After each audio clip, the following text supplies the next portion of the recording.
At Rock City Church, we use the word real to describe 4 of the foundational elements of what we embody as a community.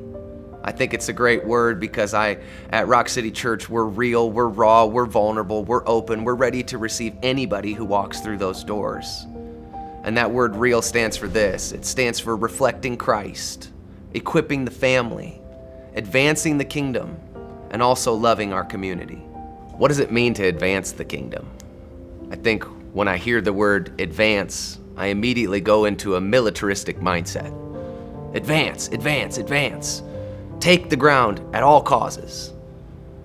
But what I think we see in Scripture is that advancing the kingdom doesn't look like what it looks like in the world, to advance the kingdoms of this world, but what we see through the Old Testament and then through the life of Jesus, that the advancement of the kingdom is largely based on our surrender. Paul, in his first letter to his son Timothy, his true son, a young guy leading large ministries, large churches that Paul has developed, discipled. In his first letter, in his introduction, when he's talking about what it means to advance the kingdom, he says, we advance the kingdom by faith. I think oftentimes we can get conflicted in this place, like faith doesn't have enough movement, doesn't have enough thing, it doesn't happen fast enough. And I think that's the point. And I think that's what Paul was trying to say. We can get distracted. He precedes it by saying, don't get distracted by these genealogies or these myths that distract us. Lean into the faith that Jesus modeled to advance the kingdom. One of my favorite memories of youth ministry is when we were doing young adult and youth ministry in the Washington, D.C. area, and we had this dream. I had an open vision. A close friend of mine that I hadn't even met yet had the same exact vision. And what it was we saw an army of young people rising up in the DC area. Actually, the number was 10,000. Our goal and our statement as a ministry was 10,000 to 1 million.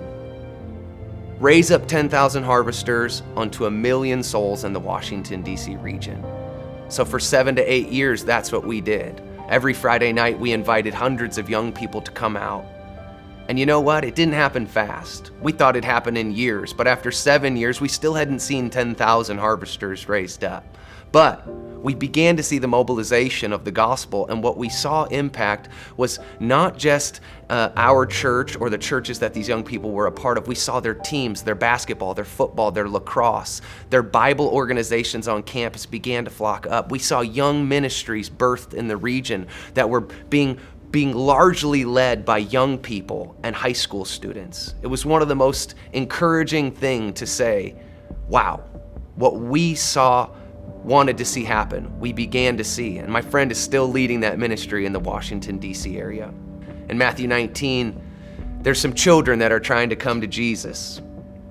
And his disciples are rebuking these parents for trying to get their kids to Jesus.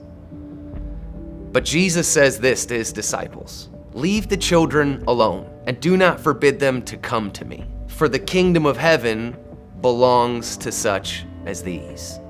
I think as parents, we have to recognize that sometimes we just got to get out of the way.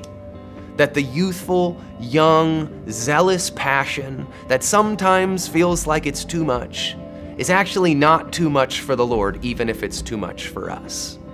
I think my challenge to the fathers and mothers when we're thinking about advancing the kingdom is that sometimes, maybe, as we age, it's just better for us to be the bridge that helps these kids, these young, zealous ones, to get to Jesus, to advance the kingdom. I think it also means that we show up to support our kids, that what they love, we get involved with.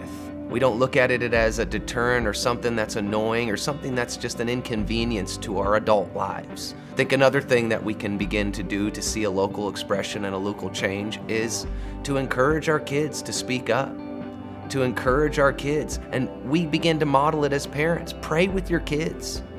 Spend time talking about the scriptures or Sunday morning messages with your kids around the dinner table. Eat meals with your kids.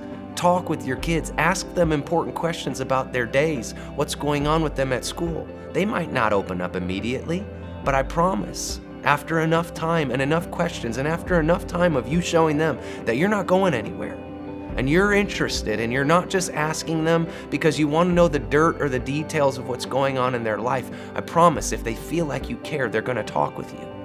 And you're going to get to be a part of this in a way you never thought you could. And so as we just begin to posture ourselves in a place of support and in a posture of a place of being adults and saying we don't know everything, and just maybe the young generation has something that our generation never did.